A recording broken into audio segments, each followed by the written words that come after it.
Assalamualaikum warahmatullahi wabarakatuh. Pendengar setia Radio Irsad, saya akan membacakan berita untuk hari ini, Rabu 9 April 2025. Sari berita penting. Wisatawan asal Bungo terjatuh di air panas Semurup Kerinci saat rebus telur. Berita kedua, Pajero Sport mengalami kecelakaan di kilometer 6 Tebu Bungo, Jambi. Berita ketiga, ratusan pegawai honor di lingkungan Pemko Bukit Tinggi dirumahkan. Berita selengkapnya, salah seorang pengunjung objek wisata air panas Semurup terpleset dan terjatuh masuk air panas di Desa Semurup, Air Panas, Kecamatan Air Hangat Barat.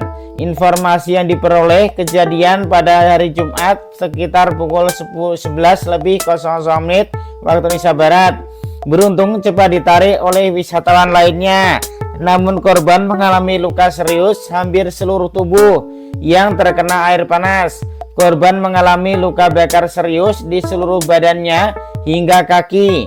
Kejadian ini terjadi saat korban akan memasak telur, namun saat korban ingin memasak telur lalu terpleset dan terjatuh ke dalam air panas.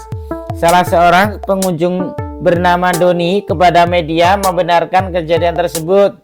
Benar, memang ada warga Bungo yang jatuh ke dalam air panas Semurup. Kejadiannya hari Jumat sekitar pukul 11.00 waktu Indonesia Barat, kata Doni. Informasi yang didapat media bahwa korban dilarikan ke rumah sakit untuk mendapatkan perawatan. Korban sempat dirawat di ruang HCU. Salah seorang keluarga korban yang enggan namanya disebutkan mengatakan bahwa korban bersama keluarga datang ke Kerinci dalam rangka liburan. Kami datang ke Kerinci untuk liburan. Korban terpleset dan jatuh saat ingin merebus telur, kata keluarga korban saat berada di rumah sakit.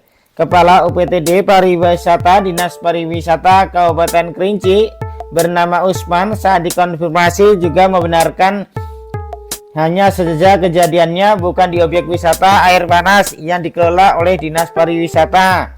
Iya benar, tapi bukan di objek wisata yang kita kelola. Kalau di GAO air panas Semurup itu ada pagar, tidak semua pengunjung bisa masuk. Kalau mau masuk pagar itu diawasi oleh petugas, katanya. Sumber berita Jambi Update. Berita kedua, sebuah mobil Pajero Sport berwarna putih mengalami kecelakaan tunggal di kilometer 6 Jalan Lintas Tebu Bungo, Selasa 8 April 2025 sekitar pukul 14.00 waktu Indonesia Barat.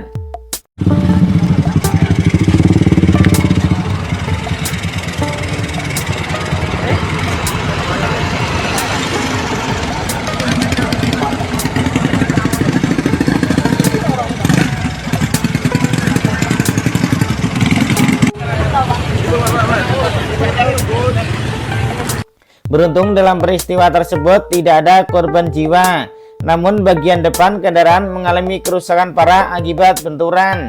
Mobil yang diketahui melaju dari arah Muara Bungo menuju ke Jambi. Hingga kini penyebab kecelakaan masih dalam penyelidikan pihak polisian.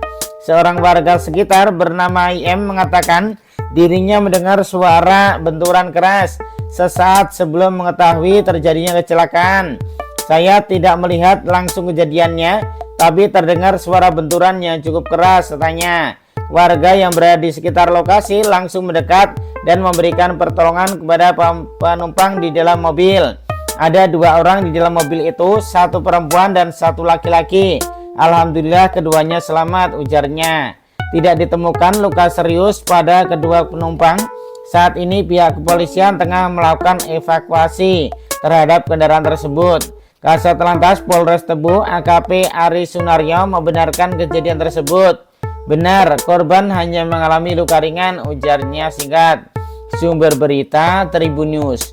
Berita ketiga, sebanyak 7 pegawai honorer di lingkungan pemerintah Kota Bukit Tinggi terpaksa dirumahkan sesuai dengan aturan yang ditetapkan Kementerian Pendayagunaan Aparatur Negara dan Reformasi Birokrasi Kemenpan RB Republik Indonesia. Hal ini sudah menjadi masalah nasional sesuai dengan ketentuan Kemenpan RB, bukan kebijakan gubernur atau wali kota di pemerintah. Pertama, kami dari DPRD langsung merespon gitu ya, ketika ada surat masuk dari teman-teman aliansi pegawai kontrak non database gitu ya ke DPRD, itu tertanggal 6 April, dan itu kan masih dalam suasana libur sebetulnya ya, karena memang kita masuk itu baru di hari ini, hari Selasa tanggal 8. Tadi pagi kami rapat BAMUS dan kami langsung merespon. Artinya sebentuk itikat baik kami dari DPRD, kami langsung merespon surat masuk dari teman-teman aliansi seperti itu pertama. Yang kedua, kami juga tadi memanggil Sekda, kemudian Pak Asisten, kemudian Kepala Badan BKPSDM, BKPSDM, agar mereka memfasilitasi teman-teman ini dengan pemerintah daerah. Tadi sudah ada istilahnya pertanyaan-pertanyaan. Intinya adalah semua anggota dewan sepakat, kita taat aturan, taat regulasi, tapi jika ada celah aturan sekecil apapun itu celah itu, kita berharap tentu ada solusi untuk teman-teman ini, karena bagaimanapun permasalahan mereka adalah permasalahan kita semua. Dari pemerintah daerah, mereka kan masih menunggu gitu ya, menunggu arahan dari pusat, dan sampai saat ini kan arahan itu belum ada. Melalui Zoom meeting dengan kementerian terkait, pemerintah daerah juga sudah mempertanyakan itu, tapi memang sampai saat ini arahan lebih lanjut yang belum ada gitu. Jadi artinya kita disuruh menunggu. Ada satu hal yang ingin kami sampaikan agar memang tidak liar gitu ke rekan wartawan, agar tidak liar. Ini tidak berdiri sendiri. Di samping semua regulasi dan aturan yang ada, bahwa pemerintah daerah sebelumnya, kalau kami tidak salah itu tanggal 18 Februari, itu juga sudah mengeluarkan surat edaran. Artinya, apa yang dilakukan oleh pemerintah daerah yang sekarang itu tidak berdiri sendiri, tapi juga adalah mengeksekusi apa yang sudah ditandatangani oleh pemerintah daerah sebelumnya gitu.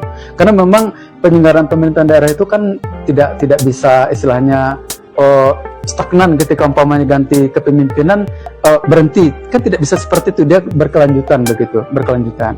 Jadi agar teman-teman tidak membawanya ke ranah-ranah yang liar, politis gitu ya, karena memang ini lebih kepada menjalani aturan yang ada saja kalau menurut kami. Tapi tetap kita berharap mudah-mudahan ada jalan terbaik, karena masalah ini bukannya masalah Kota Bukit Tinggi menurut kami, tapi ini adalah masalah seluruh masyarakat Indonesia. Seperti itu.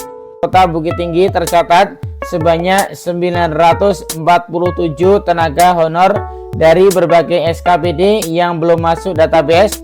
Mereka harus dirumahkan atau dipecat sesuai TMT 1 April 2025 ini, kata Wali Kota Ramlan Nurmatias kepada media belum lama ini.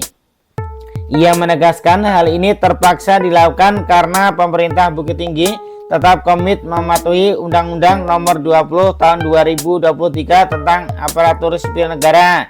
Tidak kaitannya dengan politik. Ini murni karena aturan yang harus kita patuhi. Kami sudah menerima aturan tertulis dari Badan Pengawasan dan Pembangunan BPKP. Kami tentu tidak ingin melanggar aturan, terang Wali Kota Ramlan. Malah akan menjadi masalah besar, lanjut Wali Kota Ramlan, ketika Pemko tidak dapat memberikan gaji mereka setiap bulannya jika ini dipaksakan. Wali Kota mengungkapkan masing-masing SKPD sudah meminta pegawai yang bersangkutan tidak masuk lagi per 1 April 2025 dan bersabar untuk sementara waktu. Namun demikian, Wali Kota Ramlan mengungkap pihaknya akan berupaya untuk memperkerjakan mereka kembali melalui jalur outsourcing. Kita akan melakukan penyusunan aturan baru sesuai solusi bagi pegawai honor yang dirumahkan ini. Ratusan pegawai itu akan diprioritaskan menjadi pegawai outsourcing atau pihak ketiga, dan mohon bersabar. Saat konsep teknis solusi atau outsourcing selesai, mereka nanti akan dihubungi kembali. Sumber berita Top 1. Demikian berita untuk hari ini. Terima kasih atas perhatian Anda. Wassalamualaikum warahmatullahi wabarakatuh.